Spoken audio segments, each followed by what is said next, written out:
more you can build this culture in your team to work out loud and to find opportunities for content, people will start coming eventually and saying, hey, I had this thing happen. Would that be a good blog post? Would this be a good marketing email? Would this be great for social? And it does take time, and you really have to drill it into people. But some of that most mundane stuff could end up turning into a really great piece. If you ever get stuck on where to take your marketing strategy, Wayne Stanley from Bowe Digital has some great suggestions. Despite what many people say, email marketing isn't dead, and title companies can find success on TikTok. In this interview, we talk about how you can unleash your creativity to think differently about what you do, some critical pieces of content every company should have, and how to reach your audience digitally. Wayne also explains what growing pumpkins has to do with growing your business. I'm Amanda Farrell, and this is Title Talks. Well, thank you so much for joining me today. I really appreciate you taking time. So before we get started, can you go ahead and just introduce yourself? Tell us a little bit about who you are and what you do. My name is Wayne Stanley, and I'm the owner of Bowe Digital. We are a marketing agency that specializes in real estate, title, and mortgage lending around the country. We've got partners that we work with in about 40 different states, and we do everything from digital marketing with websites, podcasts, videos, social media content, to the traditional side of things with logo design, print collateral, and all of that types of fun. So we really love working in the title industry, and we've been going strong for 4 years now. So we're ready for more. Awesome.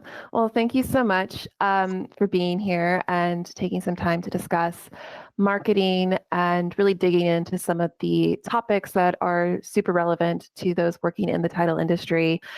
So I wanted to get started and, ask you a little bit about content marketing, inbound marketing. That's something that we at PropLogix focus on a lot, but I don't know, in this industry, everyone is so busy, especially right now. And oftentimes there isn't one dedicated person to marketing in a lot of smaller companies. So I was wondering if first you could maybe talk a little bit about these concepts and how people can infuse them into their marketing plans. Sure, of course. It is hard. Content is one of the hardest things for people to kind of think through and differentiate. And I think that one of the best ways to start with content of any kind at your company is to break the mold of what you think content is. I think for a lot of title companies, especially, and even those in the broader real estate community, have always thought about content with this sort of like giant megaphone for their company. They think the content needs to be a breakdown of their rate calculator or their title order form or their 100 years in business. And if you think about content in terms of what would your customers want to read or what would your customers' customers have information on, that's where I think it can really unleash for you. For us, one of the exercises that we do with a lot of our customers is I will bring those old school writing prompt books that you might have had in college and really challenge people to think differently. And one of my favorite exercises from those books is if we were going to explain what your company does in a fortune cookie, what would it say? And immediately it puts you in a different mindset. You know that your fortune cookie has to be witty. You know that your fortune cookie has to be brief. You know that it's 1 or 2 lines of super succinct information, and immediately it puts them in this different mindset of thinking about what they would put out there. Another one that I love is if you were going to explain your real estate company to a pirate, how would you talk about it? And they instantly introduce all of this language that they would never use normally, like swashbuckling property rights and fighting fraudsters and, battling the oceans for all this stuff that they search for and whatever that may be. But it really, if you think about it differently, that helps putting your team through that type of exercise that, for the title industry especially, we focus so much on what happens within our 4 walls that sometimes we forget that there's this giant world outside of it. And what's within our 4 walls is super important. But on the content side of things, you can really sort of unleash yourself if you think about it differently. And I think that that's one big piece on the content side. Another one is to just start. So you talked about introducing it in a company. If you're wearing multiple hats, maybe you don't have the marketing team like Bowe, or like the marketing team that ProgLogix has that's constantly churning out stuff. If you don't have that, just setting aside dedicated time to create content once a week, even 5 minutes. If you're able to put out a 3-paragraph blog post or a quick marketing email, that can start the process for you. And I think that the easiest sort of form of content that you can put out, if you're pressed for time, are interviews or Q&A. If you can talk to other folks, if you're a title company, talk to some of your newest real estate agents in town about what they're hearing, what they're seeing, what they're focused in. Talk to some of your highest producers about what matters, sort of history of various places in your community. It's summertime right now, so we do a lot of postings on what are people most excited about for the county fair.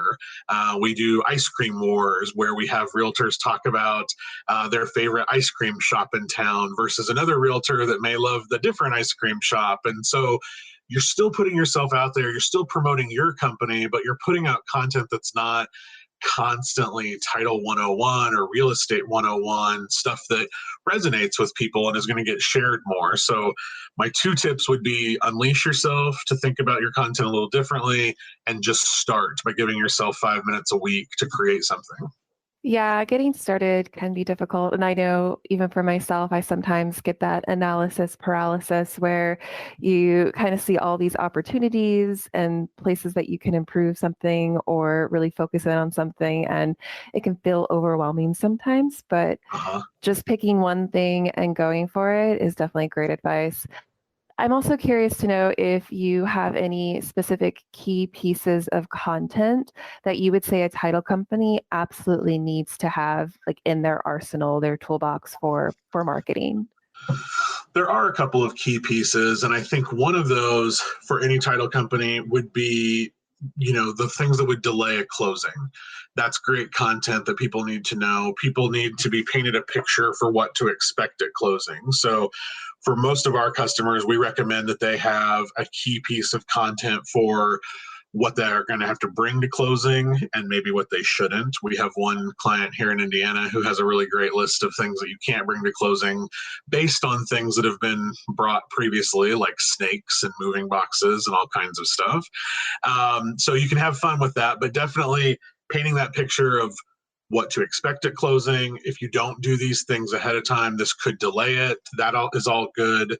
I think everybody talks about storytelling right now, but having content that tells your story effectively doesn't restate your mission statement, doesn't have just whatever content is on your website, but really explains to someone why should they use your title company versus ABC Title down the street.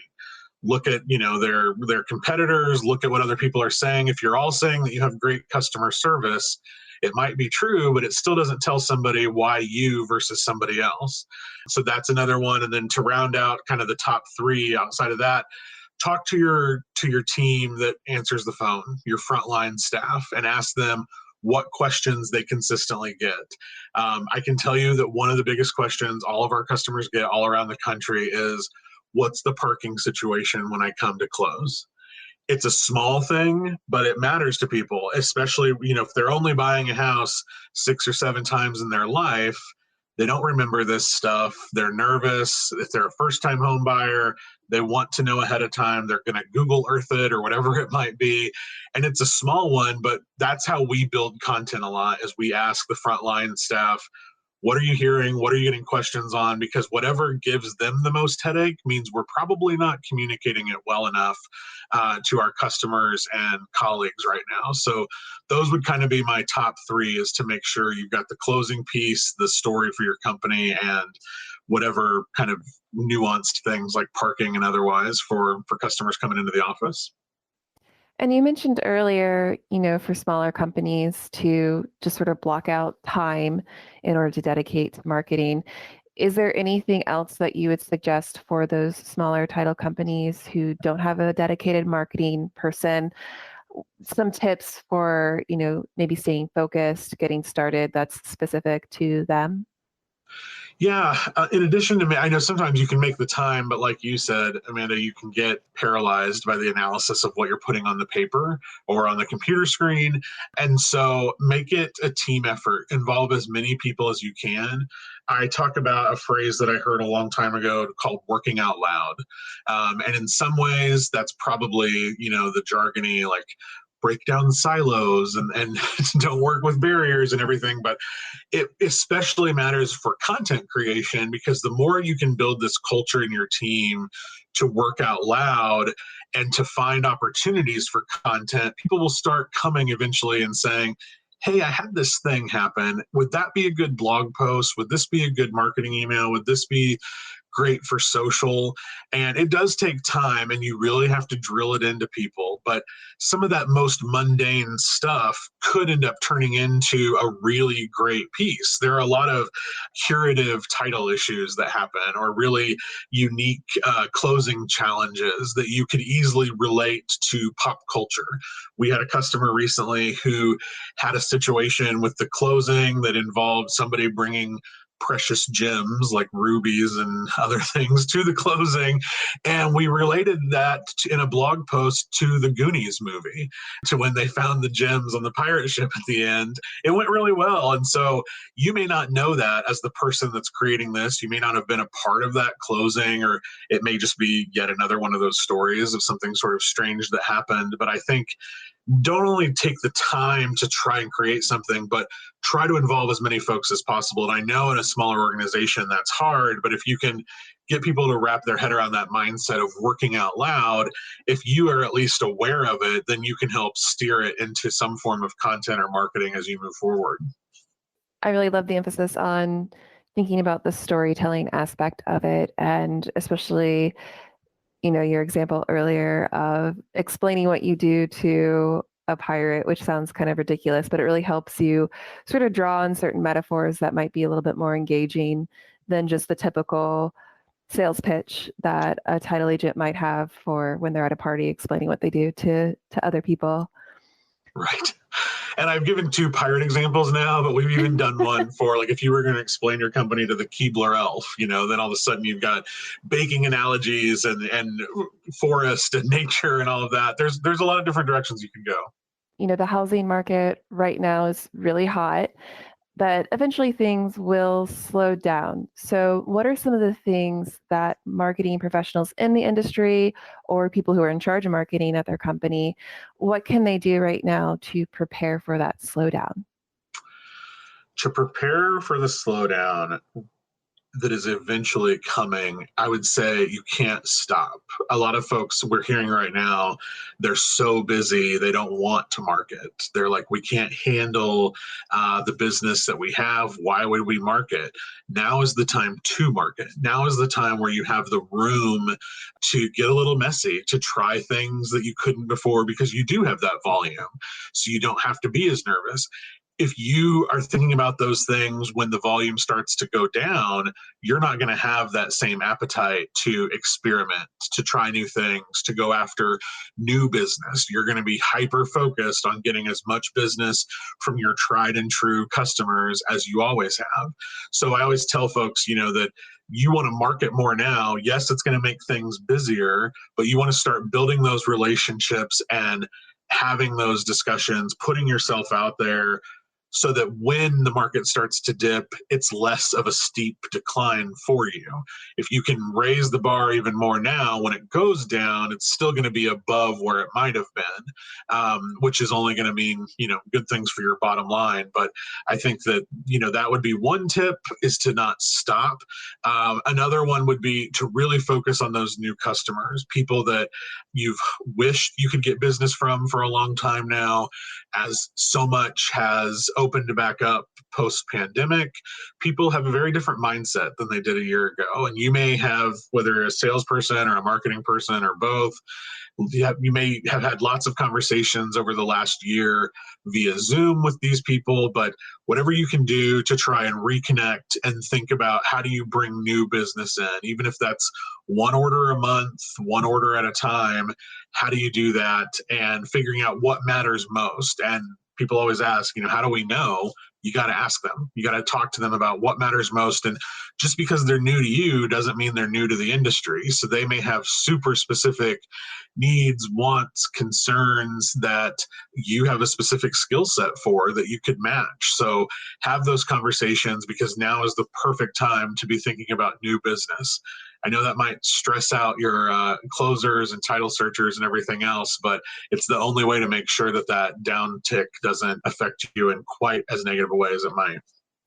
I had a previous conversation with a woman named Cindy. She's a title agent out in Minnesota, and she discussed, customer satisfaction, and she uses a survey program to gather that kind of feedback. And of course, she also has phone calls, one-on-ones with people as well. I'm curious, do you have any tips on how you gather that feedback from customers? We do a lot of the online surveys as well. We rely on reviews, but for us, my experience is that the old school phone conversations still matter most. The difference in those is that you can't let people give you the answer that they think you want to hear.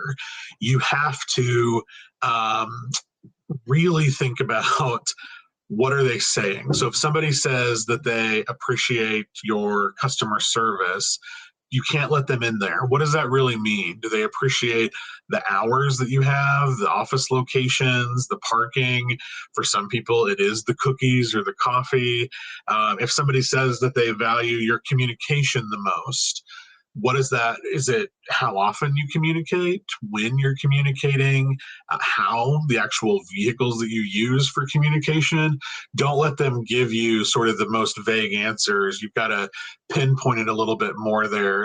And those phone calls are really the only way that you can get to that. Our mindset is that there's always going to be a list of things you could do better, right? There's always that's not going anywhere. But we always think about the marketing side as how do we make more people love what your customers love now? So if they love communication, we want to drill that down, because if it's actually that they love the emails that your closers send, then we want to start promoting the emails that your closers send, not in general that you have great communication. So I think the more that you can pinpoint that, the better. And it's still the best way to do it is to just ask. Old school, pick up the phone. So do you have any suggested resources for title companies? There's, Alta's home ownership program, which I believe you are a part of. Yes, I helped start the program with a great number of people in the industry when I worked for the American Land Title Association. So can you talk a little bit more about, those kind of materials that are provided by HOP, and are there any other resources maybe that people can get from Bowe Digital to help them with their content creation and getting started in marketing? Sure. So the homeowner outreach program from the American Land Title Association has over 100 different pieces of content and marketing material that title agents can use. It's meant to be for whatever your consumer is, whether that's a realtor, lender, real estate attorney, homeowner, whoever. There's all kinds of stuff in there, from blogs, social media content, flyers, handouts, a little bit of everything. And so that's a really great piece where if you're an Alta member, you can download it for free. You can use all of it for free. You don't have to give Alta credit. None of it's copyrighted or trademarked. You're able to use all of that pretty seamlessly. Another great tool that a lot of title agents like to use is called Breakthrough Broker.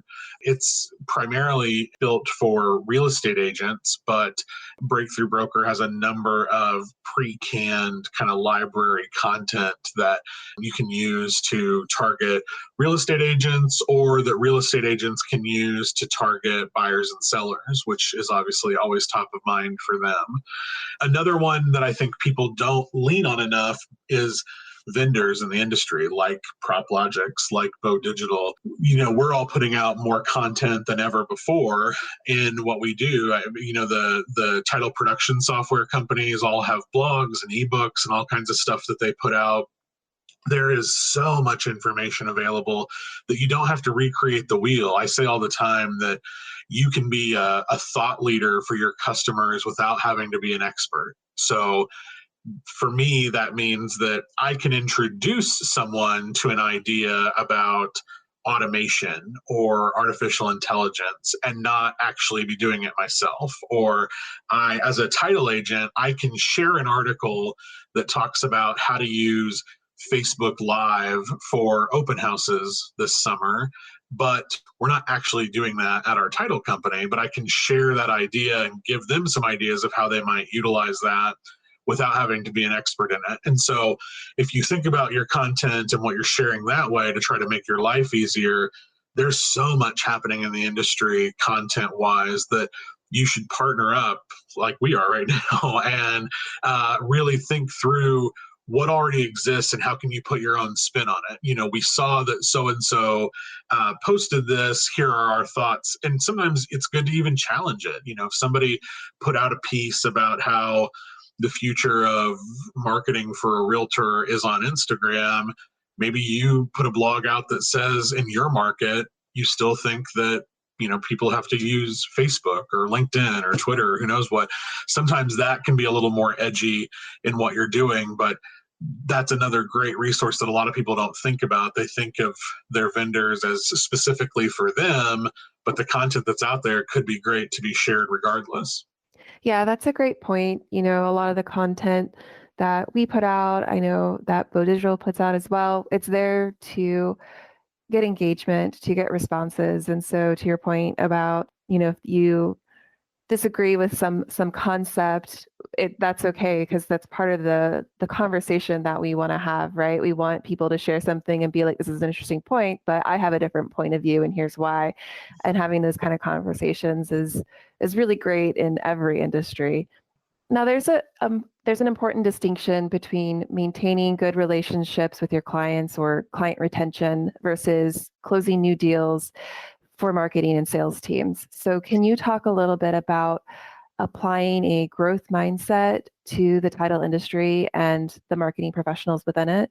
So I've recently started talking about the difference between sales and marketing with my millennial mindset. It finally clicked for me that it's a little like online dating these days. And if you're familiar with that at all, you can kind of think of it as swiping left or right for people. And for me, the marketing side of things is the dating side. So your marketing is meant to help you find other people that might like you.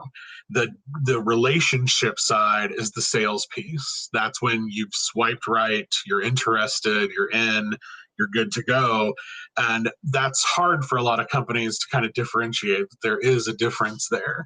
I think as you think through like the growth mindset, I've said a lot this year that title companies are either maintaining their business or they're growing their business.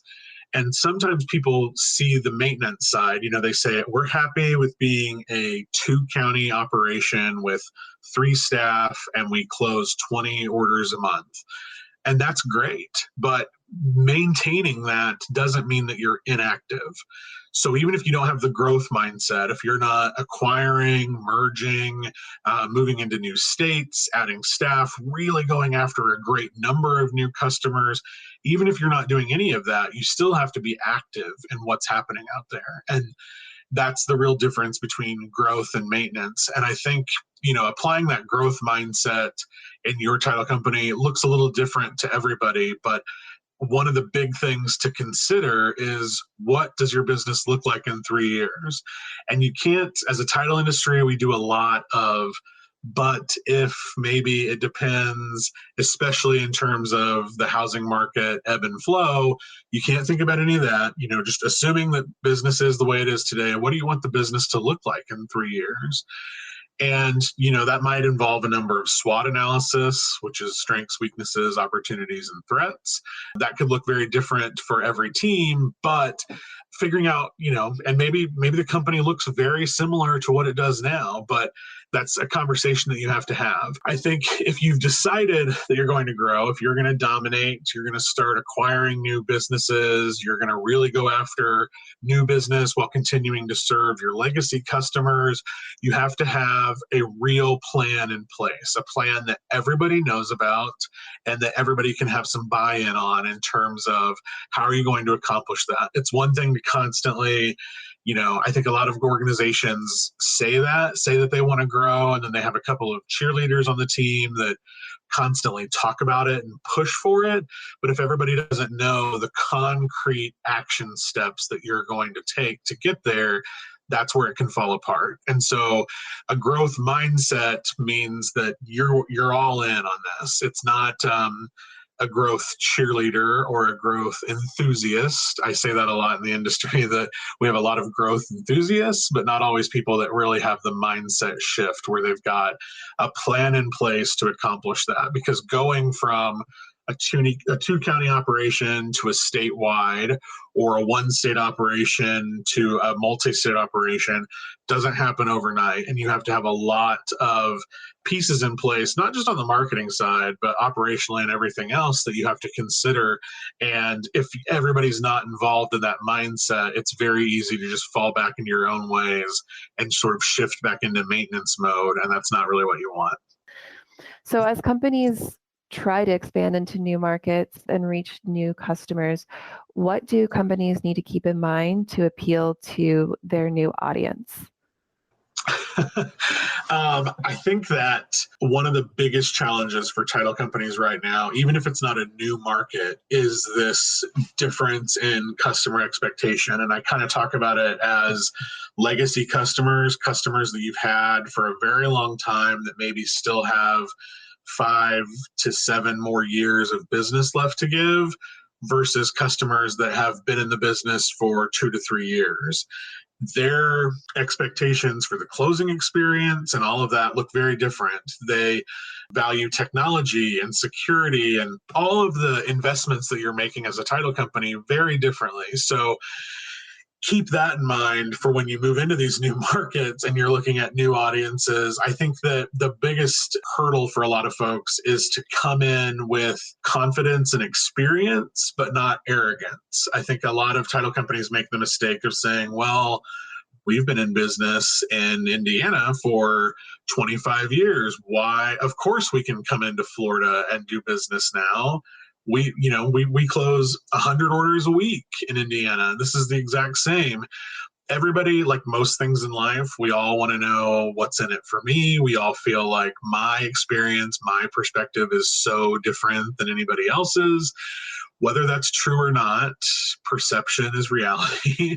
And so you want to come in as somebody who wants to learn. And so I think one of the really successful marketing tactics that a lot of title companies use with new audiences is to have roundtable discussions. As you're thinking about content when you move into new markets, that kind of thing is really great. A video with having a couple of realtors at once come in and just talk about, hey, we're new in town. We wanted to get your take on, whatever the issue might be. What have you seen in wire fraud in Tallahassee recently?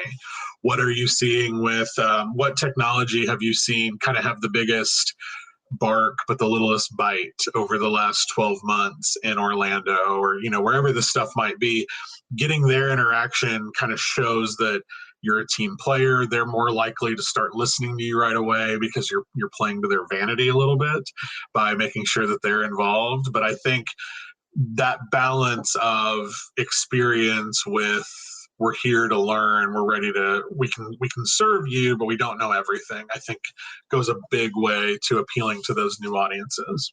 And so what do people need to keep in mind to continue to engage with their previous audiences once they start expanding?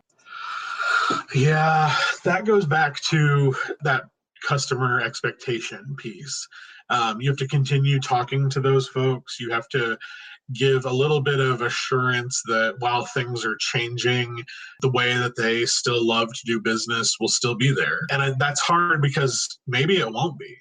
And I think you have to have very specific, whether it's marketing or conversation or whatever it might be, you have to have communication with those folks to outline why you're making these changes. Because I think that it's not necessarily an age thing, it's a comfortability with what you're doing in your growth. So it's not that they aren't tech savvy or any of those things. It's how they like to do business, what their values are. And so if you're making a big change on something that they like, if they've always been able to call their closer to put in their title order, and now you're going to move to a system that allows you to do it all online, and that's how they're going to be communicated with, and you really don't want them to call the closer anymore, you got to explain that in a way that makes it seem like you're not shifting away from what they expect and why they've used you previously. And a lot of folks, that implementation of new technology, new processes, all of that,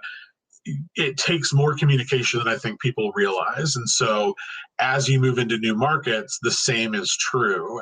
People need to know, oh, are they moving into Texas for a money grab? Are they not interested in what I'm doing in Illinois anymore? We see that a lot, and we know that, those small things can easily start ticking away, and a real estate agent might start shifting business elsewhere. One or two orders here, one or two orders there, and it adds up over time. So you've got to have, I like to talk about it more as communication and not marketing. It's not the super in your face, but it is a more intimate style of, this is why we're doing it, here's how it will affect you, and here's what we're doing to make sure that you still have a great experience with us. I think if you can kind of follow those three things, then you'll be safe with your existing audience. Do you think it is okay for title agents to be open to a no from a customer if they realize that they have an idea, a way to grow their company and to serve more people better and to make the process more convenient overall? This reminded me of something I read in a book about being okay to leave some customers behind who don't see your vision. What do you think about that? I think sometimes you can't grow without some of that change, and that scares people. But you have to be prepared for that. I read a book a long time ago called The Pumpkin Plan, and I kind of live by it today. But it basically, the gist of it is that these farmers that have the giant prize pumpkins that are, bigger than a car each fall that you see on like the Today Show, that doesn't just happen because it's one miracle seed or something. It is a constant rotating of pumpkins on the vine. Sometimes you can tell very early that one of the pumpkins on the vine is just never going to be that prize pumpkin, and you've got to cut it. And if you don't have the staff and resources to rotate the pumpkins that are going to bring you the most money at the farmer's market, that are going to win the prize at the end of the fall season, then you've got to stop rotating them. You've got to cut them loose. And so that really rang true for me, for not just the marketing and business side, but just in general, who we want to work with, who it makes sense. And so I constantly remind our team, are the pumpkins on the vines the one that we want?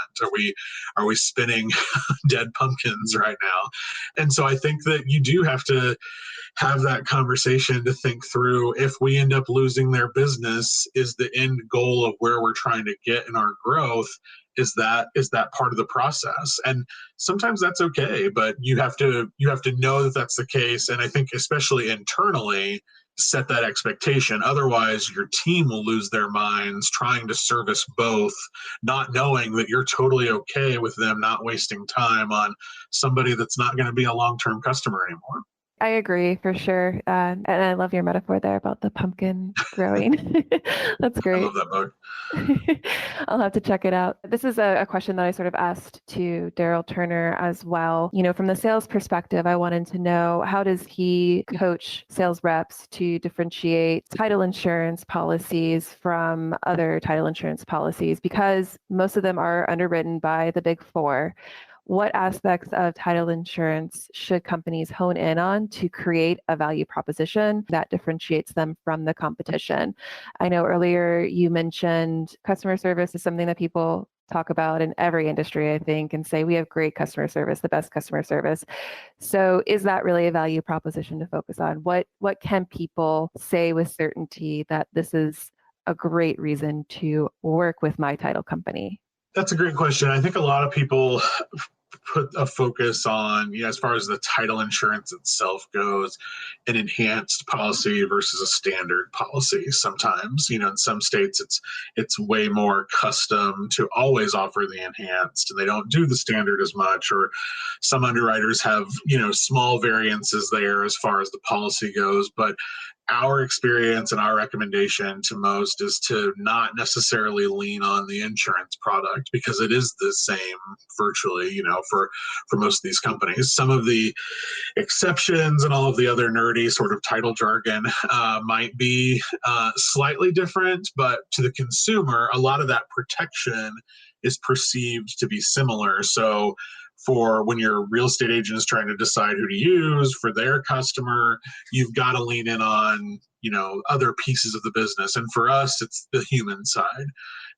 It is, no matter how much technology you have, how much you're doing with automation and artificial intelligence and all of these things, it's still people on your team that are pressing the buttons, pulling the levers, making decisions. And so most of the time, when you really drill down on those things that I talked about before in terms of what does customer service really mean, what does communication really mean, it almost always goes back to a person or people on the team. So that's really the greater value proposition, is talking about what they do to benefit you and how they use all of these tools to benefit you. That's where we see the most success and the most differentiation, because that's where the culture is built. That's where, you can have several different apps for ordering title or for getting a net sheet calculator and all of the, but at the end of the day, they're kind of spitting out very similar information. So the true differentiator is the team.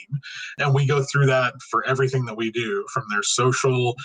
We always do a check before we launch websites. Does this meet the human element? Are there actual people in pictures and in video on here? That's usually the real differentiator. And I'm sure on a sales side, there's probably a lot of stuff that Daryl said that could go into the policies, but I think on the marketing side, it just gets lost in the noise. And so you've really got to think about how the humans on your team differentiate your company. And again, in a way, you can't use the big, bland soapbox statements of customer service, years of experience, technology. You've got to really drill down to explain specifically how you use those things to benefit your customers. And if you don't know, you've got to sit down and try to map that out so that you can figure out how you're going to talk about it in a way that is concise but accurate for your company. So I wanted to talk a little bit too about personal branding. I think that's something that a lot of people have been talking about lately. So how important do you think building a personal brand is for people in the title industry, and what does that look like? I think it's super important to have your own brand in the title space and really in any industry. I think it looks a little different depending on what you're after. I think that where we see the best branding is on LinkedIn. That's super active in the industry right now. I think whether you're a company that is looking to do more with mergers and acquisitions, it makes a lot of sense for your ownership or leadership team to have a personal brand on LinkedIn to show and be a part of those types of conversations. As far as your sales and marketing team goes, we see the most success on LinkedIn in terms of going after new lender customers and new investor customers. And then having your personal brand on Instagram and maybe Facebook, but on Instagram especially, that's really where you can go after new real estate agents right now. As far as what that looks like, we get a lot of questions. I would bet one of my top 3 questions I get is, Do I need a separate social media life for my business side of things versus my personal side of things? And I always tell folks, if you're doing things on the personal side that you could get fired for, then you should probably have a professional side of life. I think that sounds like a nightmare. I can barely manage all of the platforms that I have now and have figured out how to merge the two in a way that's comfortable for me. And I think that that's really where you have to sit with your own personal brand, is what's comfortable to you. What are you willing to put out there? What are you willing to try differently? We talk to folks a lot right now about auditing your brand. If you're hearing this and you're like, I don't know what he's talking about, I don't know what my personal brand is. A couple of ways that you can audit it is obviously Google yourself. See what comes up. People are shocked to Google themselves and to see what's on there sometimes. And then also, you probably haven't looked at what you've written in your profiles, your about me's, your bio sections for all of your social platforms since you set them up. Maybe LinkedIn you updated because you switched jobs, but that's a really important one for your brand. So go through those, audit those, think about, does this say what I want it to say? If you're a more religious person and your bio is just one Bible verse, that's great. And that works for you on the personal side. And that may have been what was on your mind when you created your account. But if you're going to use this to sell and to be sort of that brand and persona for your business, people need a little more than that. And that's true for anything, but that's going to help with Google search results and all of that stuff too. But go through your bios and your about me's to see what's there and makes sense.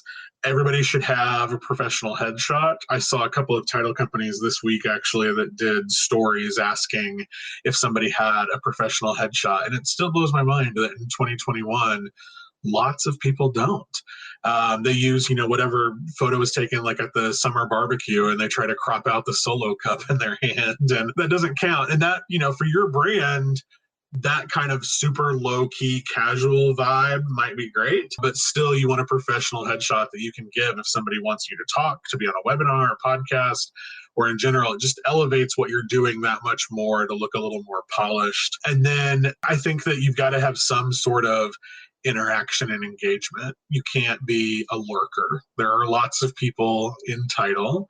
I won't call names out on this podcast, but there are lots of people in title that I would call professional lurkers, meaning that they have a great, super slick brand for themselves, but they're not super engaged. They might pop in every once in a while to conversations, or they might congratulate somebody for a new job or a new acquisition or something, but otherwise you don't really see them. They're watching everything else happen. You don't want that to be your brand. Nobody wants their brand to be a professional lurker. And if I'm talking about you right now and you're like, oh my God, I had no idea I was the lurker, you can change it. Just start being more active, have those conversations, invite conversations on your own account. So that all helps too. But that's, I would say, how you would start, at least, to think about your personal brand a little differently. I feel a little called out because it's been a while since I've updated my profile on LinkedIn. I have Googled myself, and it's amazing because your LinkedIn profile does rank pretty high on Google. So that's something important to remember. What you have on your LinkedIn, a lot of people are going to be seeing it. And I also probably lurk a little bit more than I should because I'm a bit of an introvert. So sometimes I just I'm not really quite sure what to say. So if other people listening also feel like, they're not sure what to say, it's okay. You're not the only one. So is there a difference between, personal branding and social media marketing? And I also thought about another buzzword that I hear a lot too in marketing, which is social selling. What are your thoughts on all those different things and how they work together or differ? Yeah, I think that your brand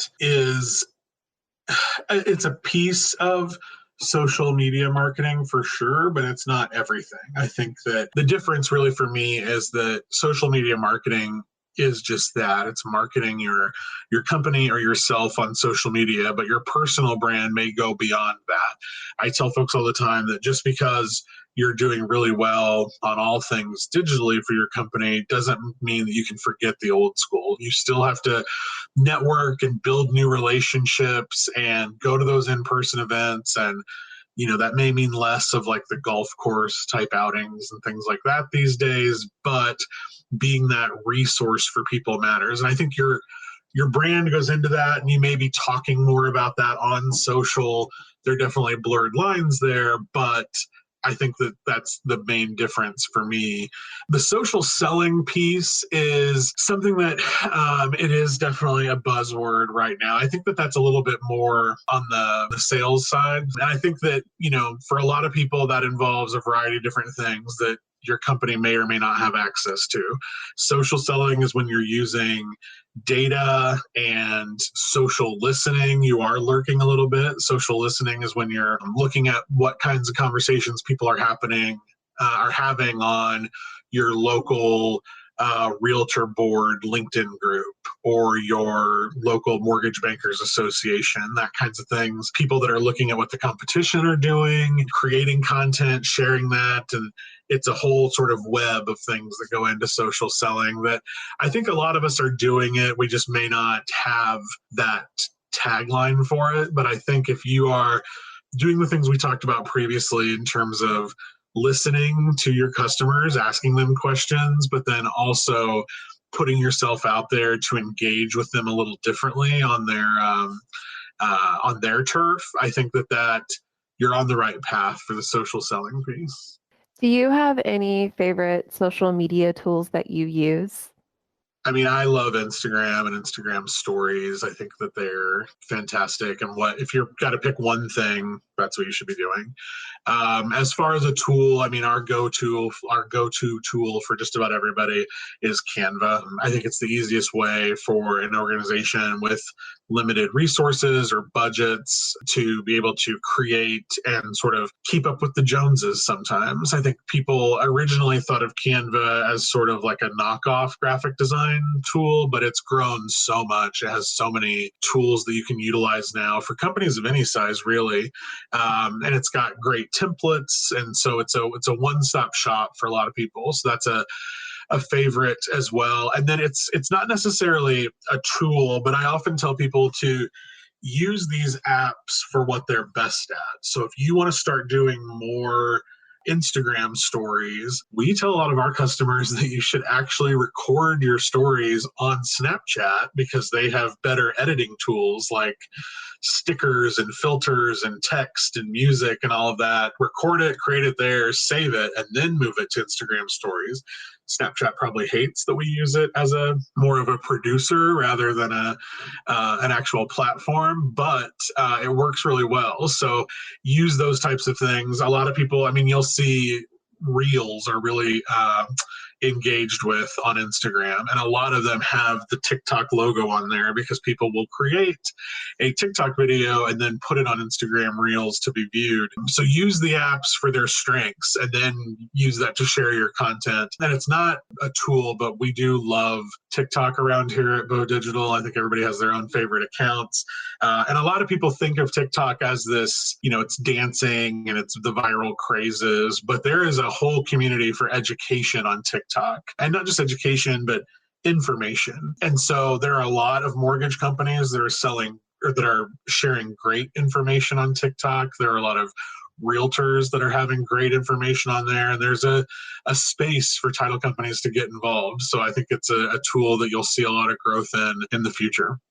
Yeah, I actually just started getting more involved in TikTok. I don't make anything. I'm not I'm pretty shy when it comes to videos and whatnot. So I haven't put any content out there, but I do love consuming content on TikTok. And it's crazy how quickly an hour, 2 hours can go by where you're just watching these 15-second, 30-second videos of people telling jokes or whatever it might be. Have you had any of your clients have success on TikTok? We had one that had great success, and their real estate agents and lenders were loving it. But Indiana has a pretty strict regulatory system. And so for right now, it's on pause. But as soon as it's back up, I will send it to you guys for an example. But we've got a couple that are in the works. We're doing a lot of planning for what that content would look like and how can we create a bunch of content that's a little more evergreen that we can share whenever we want.